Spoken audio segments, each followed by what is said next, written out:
توی این ویدیو قرار درباره بخش دوم تئوری ها و حواشی فاش شده در مورد ویدیوهای مستر بیست و اعترافات کارکنان اخراج شده تیم مستر بیست صحبت کنیم. اگر ویدیوی قبلی رو ندیدین، اول اون رو ببینید.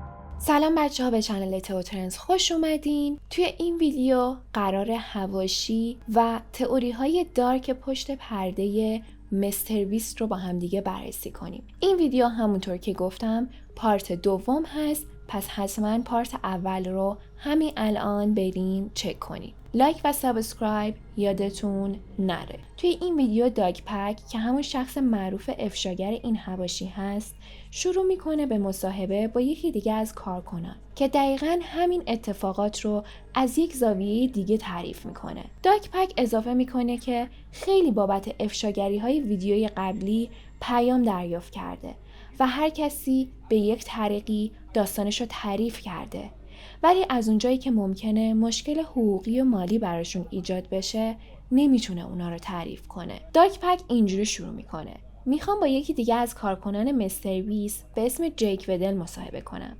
که مثل خودم هم پشت صحنه ویدیو حضور داشته هم داخل ویدیو.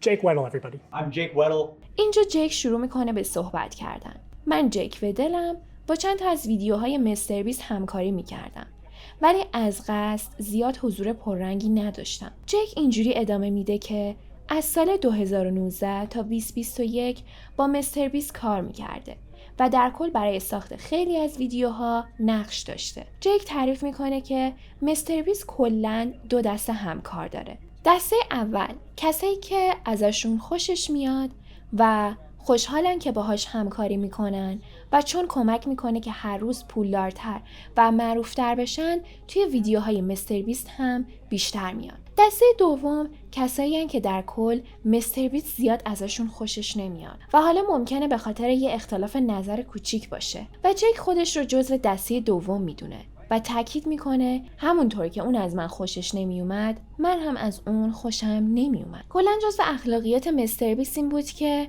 دلش نمیخواست کسی از اون معروفتر یا پولدارتر بشه و سعی میکرد که جلوی این اتفاق رو بگیره تا بدتر اون شخص به ضد مستر بیست صحبتی نکنه و مجبور باشه که توی تیم باقی بمونه. جیک میگه که من قبلا با خبرنگارها درباره این موضوع صحبت کرده بودم و همیشه این ترس رو داشتم، ولی همیشه به هم میگفتن که دربارش جایی صحبت نکن وگرنه مستر بیست نابودت میکنه و حالا من میخوام توی این ویدیو دربارش صحبت کنم. اینجا داگ پک از جیک سوال میپرسه که فیک ترین ویدیویی که توش نقش داشتی چی بوده؟ جیک جواب میده فیک ترین ویدیویی بود که داخل اون یک سنگ بزرگ روی ماشین من و یکی دیگه از کارکنان مستر بیست میندازن و من باید تظاهر میکردم که بیخبر بودم و سورپرایز شدم، در صورتی که من از قبل داستان رو میدونستم. اما اون شخص دیگه که ماشینشو نابود کردن کاملا بیخبر بود. I gave my friends 1 hour to spend $10,000. And while they were doing that, I smashed their cars with meteors. And after that, I took them all to a dealership and bought them new cars. You each get $10,000 to buy whatever car you want. You guys have 1 hour to spend $10,000. Here you go. Go spend 10 grand. Have fun. When's it start? It starts now. We have giant meteors, a crane, and a forklift. We're gonna take a meteor and we're gonna put it on Weddle's car. We're gonna take another meteor and put it on Marcus's car. Both of them have no idea that we're doing this. ما بابت این ویدیو $10,000 قرارداد بسته بودیم که قرار بود با اون یک ماشین لوکس‌تر بخریم، ولی نمیتونستم از پس هزینه‌های یه ماشین لوکس بر بیام چون فقط برای مستر بیست کار میکردم. برای همین مجبور شدم یه ماشین نسبتاً معمولی بخرم که مستر بیست با خبر شده ازم پرسید که چرا یه ماشین بهتر نگرفتی و منم جواب دادم چون پولشو نداشتم. خلاصه جیک اینو میخواد بگه که مستر بیست حقوق خیلی خیلی کمتری نسبت به اون چیزی که باید بهش پرداخت میکرده بهش میداده و میگه من همیشه ناراضی بودم. جیک ادامه میده که یکی از کارکنان مستر بیست یک مردی بود که هم سن بالایی داشت و هم بچه داشت و دقیقاً کارهایی که انجام میداد مشابه به من بود، ولی باز هم کمتر از من حقوق میگرفت و من به خاطر این موضوع اعتراض کردم.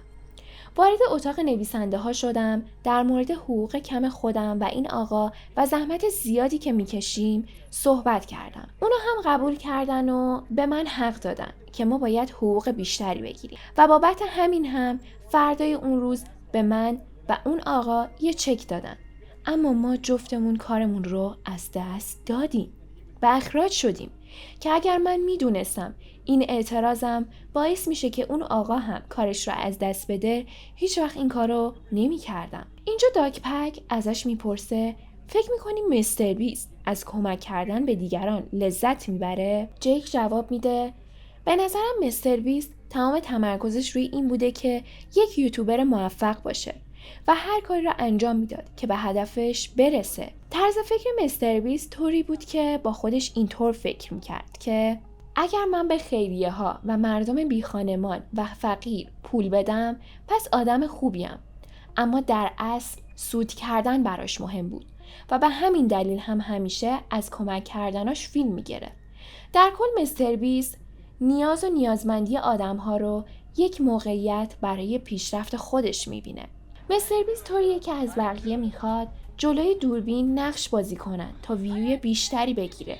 مثلا میگه برای دوربین گریه کن، خیلی اینجوری برای ویدیو خوب میشه و من این رو بارها به روش آوردم. برای همین هم از من خوشش نمیومد و اونقدری داخل ویدیوها نبودم که قولشو داده بود. جک ادامه میده که بعد از اون قضیه که بهمون چک دادن و اخراجمون کردن، چون مردم هنوز ویو خوبی نسبت به من داشتن و فکرهای خوبی نسبت به من میکردن و از طرفی با کمپانی‌های یوتیوب کار میکردم، من رو به تیم برگردوندن. یکی از ویدیوها به اسم 100 روز در سلول انفرادی ویوی خیلی بالایی گرفت و ریاکشن خیلی زیادی دریافت کرد، چون همه مخاطبان نظرشون این بود که این کار اشتباهه و نباید این کار رو بکنی. ولی چیزی که مردم ازش خبر نداشتن این بود که مستر بیست در واقع دومین بار بود که این ویدیو رو میگرفت و دفعه اول روی من انجام داده بود و خوب پیش نرفت. توی ادامه توضیح میده که اصلا شرایط خوبی نداشته و از لحاظ روانی بابت این ویدیو خیلی آسیب دیده و حتی در طول این ویدیو زیاد تحقیرش کردن و اصلا چیزی که قولشو دادن نبوده. مثلا توی یه بخشی ازش خواسته بودن که تشکر کنه بابت اینکه بالاخره میتونه قسطشو پرداخت کنه و حتی بابت این قضیه که پدرش به جرم آزار جنسی تو زندان بوده اون رو مسخره کردن و این موضوع شرایط روانیش رو بدتر از چیزی که بود کرده و هیچ جا اسمی از چنل یوتیوبش برده نمی شده. توی این ویدیو چند تا چالش بوده که باید انجام میداده و اگر برنده میشد پول بیشتری دریافت میکرد. اولین چالش یک مکعب روبیک بود که خب معمولی هم بود، اما برای چالش دوم مستر بیست ساعت 2 شب وارد اتاق جیک میشه و اون رو از خواب بیدار میکنه و بهش میگه حاضر شو برای چالش دومت که قراره روی تردمیل ماراتون بدوی. جیک هم که انتخاب دیگه ای نداشته و نگفتن به مستر بیست هیچ معنی نداشته، از نظر روانی خیلی روش فشار میاد و مجبور میشه تا ساعت 3 شب بدوه. جیک میگه بعد این چالش تمام پاهام تاول زده بود و زخم شده بود و اونقدری درد داشت که نمیتونستم راه برم. میگه بعد از این قضیه دیگه نتونستم تحمل کنم و میخواستم برگردم خونه. پس از چالش انصراف دادم و حتی بعد از اون هم خیلی از نظر روانی به هم فشار آوردن. این هم پیامیه که جیک بعد این ویدیو داده که تاریخش هم مشخصه. داگ پک توضیح میده که قراردادی که مستر بیست برای کارکنانش داره داخل صفحه 19 یه پاراگراف داره به اسم نه معنی نه نمیده و توضیح میده اگر کسی بهشون نمیگه باید حتما با هر روشی که شده یه راهی برای گرفتن جواب مثبت ازشون پیدا کنن و از طرفی کارکنانش جوری بودن که اگر شرایط جواب مثبت رو فراهم نمی کردن یا باید اخراج می شدن یا پول از دست می دادن. داگ پک به عنوان سوال آخر در مورد بعضی از کارکنان مستر بیست که سوابق و پرونده جنایی داشتن مثل کریس تایسون میپرسه که درست بوده یا نه. جیک جواب میده من در مورد شایعه‌های زیادی شنیدم و خوب میشه که یک نفر واقعا در موردش تحقیق کنه، چون من دقیق نمیدونم، ولی شنیدم که خیلی از کارکنان مستر بیست افراد زیر سن قانونی و جوان رو مورد آزار و اذیت قرار دادن و تئوری این که مستر بیست از این موضوع بیخبر بوده یا اینکه میخواسته اونا رو کاور کنه و نذاره چیزی به عموم درس پیدا کنه خیلی با هم فرق داره. بالاخره وقتی یک نفر با این سوابق داره برای تو کار میکنه 100% ازش خبر داشتی و امکان نداره که ندونسته باشی. نمونهش کریس تایسون، یکی از همین کارکنان با سابقه که هنوز هم داره توی تیمش کار میکنه ولی نمیخوام ازش اسمی ببرم.